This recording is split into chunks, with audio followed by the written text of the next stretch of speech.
Hey guys, this is Parckie from Blue Turret here, bringing another Clan Wars commentary. This week features Failzord's point of view in a Leopard 1 against Foxey on Westfield, the attacking, but it's an encounter side of Westfield.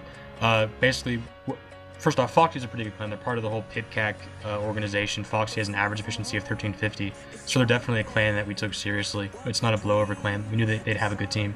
Westfield's a map that I am not an expert on, but I've won games on. Basically, what you do is you can either play the city, which is up here, or you can play over here on the zero line, or you can do a mixture of both. Mainly, if you do a mixture of both, you're going to be trying to kill artillery. But basically, you push the city, you can hide TDs back here at A3, A4, or C1, D1. And one of the main things that's really interesting is you can put mediums at the base of this hill, and then you put tanks along this back line right here, and then these tanks on the back line will have a proxy spot into city, and the tanks up in the city won't be able to see what's shooting at them, and with the depression, the mediums can't do anything. But for this battle, our strat's basically going to be to push through the town and push on the hill at the same time. Now, my tank comp, I have like 6 E100s because they're beefy and they can take damage, have a good alpha. They have a 57 because it's a good tank. I have 4 mediums, 3 leopards, and or 3 waffles. Now, waffles are a German TD that just came out. They're incredibly overpowered. They do 3,000 damage clips of 6 shots in about 8 seconds. They're overpowered. Bring as many of these tanks as you possibly can. I have 1 waffle covering cap in case I do a cap rush, and I have 2 waffles in the city just to help me push. Now, caps are vulnerable on Westfield. Clans can do a cap derp on Westfield pretty easily, and they're actually pretty effective if you don't counter it. I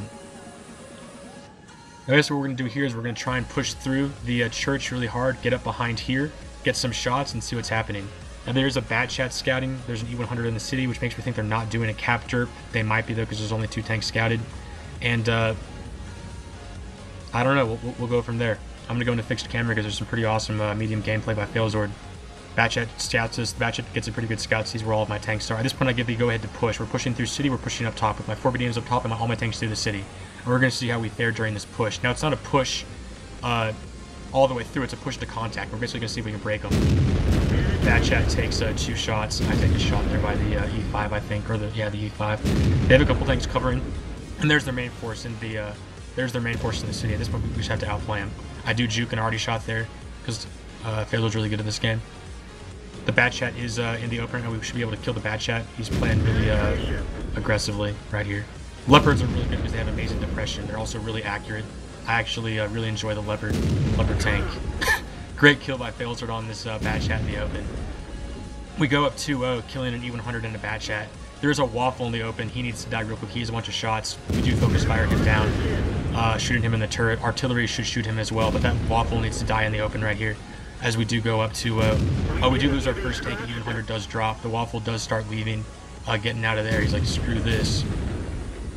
He's out of there. He's out of the fight. He's clipping. He's done. Whatever. It is 4 BT mediums up top against 2 tanks. The 4 BT mediums need to be aggressive here and take out these 2 tanks. Failzord starts doing a great job killing this 57 up here. There is an already shot there, shooting all the way from it. Looks like B0, but that's okay. He didn't kill me, which is great. Great play by this leopard on the hill. Looks like we are pushing through town. We have gone up 5-3. They do have some mediums in the far south of town, but that looks like it is going to drop. And lowering my health a little bit. These 4 mediums need to be really aggressive on this setting, because if we can break the northern flank, nice kill. We do decide to swarm the C5. Sledgehammer does a good job getting in there and starting to swarm him. The 4 tanks, we need to kill him real quick. And the E5 is going to drop. Failzord go ahead and so the score is 8-4. Looks like we are going to win this game. That's a huge lead, and we do have map control, and we have our already alive. Looks like they have 3 artillery. There's a 268 there in the open. It is getting sight shots in my tanks. God, the leopard is so good. If you're looking for a medium that you really want to be an accurate firing platform, I think the leopard is just a great tank. We do lose a tank, bringing the score 9-6, so they can't bring this back. With that many unlit tanks, I don't think all 4 of them are already. I'm not sure really what they are. Here, the object 268's looking at Failzord, so he does a great job kind of avoiding the shot there and letting Le Guin go in and get it. Le Guin does a great job side scraping in there and avoiding the 268 shot. And then Failzord comes in. That's great. That's great medium teamwork right there. That's like A+ medium play. That's such good play. There's an Artie that's spotted. The Artie's going to die. At this point, the game's pretty much over. We did a great job just basically outplaying them. I think we had a better strat. They had a whole bunch of mediums down at like F7, and those mediums at F7 virtually did nothing the entire game. Now, if I had played a couple of my mediums down on the 0 line, yeah, I mean, I guess that would have been a good, okay, but When I lead Clan Wars battles, I like to have as many tanks pushing as I possibly can. I don't usually play the whole map. Two bounce shots in Artie, that's dumb. This game's stupid. The score is 12-8. That's not a nice blind shot there. 12-8. Well, 13-8. That is probably the game. The waffle is probably clipping, otherwise Feather probably could have died there crossing the open.